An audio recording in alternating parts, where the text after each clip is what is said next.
আগামী রাষ্ট্র মেরামতের ৩১ দফা কর্মসূচি বাস্তবায়নে ইউনিয়ন পর্যায়ের তৃণমূল গণসংযোগ চালিয়ে যাচ্ছে বাংলাদেশ জাতীয়তাবাদী দল বিএনপি।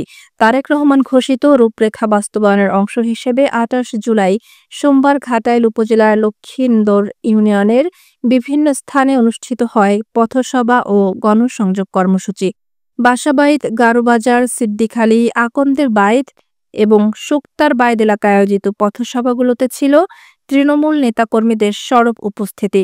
পথসভায় প্রধান অতিথি হিসেবে উপস্থিত ছিলেন বিএনপির চেয়ারপারসনের উপদেষ্টা সাবেক মন্ত্রী ও বীর মুক্তিযোদ্ধা লুৎফর রহমান খান আজাদ।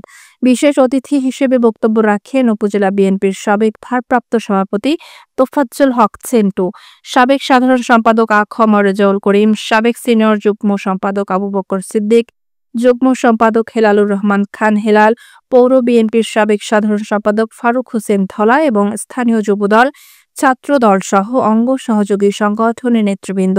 নেতারা বলেন, বাংলাদেশের ভাঙাচোরা রাষ্ট্র কাঠামো পুনর্গঠনে তারেক রহমানের ৩১ দফা কর্মসূচি হল মুক্তির সনদ। এই কর্মসূচি ঘরে ঘরে পৌঁছে দিতে প্রতিটি ইউনিয়নে বিএনপির নেতাকর্মীরা ছুটে চলেছে জনগণের দুয়ারে।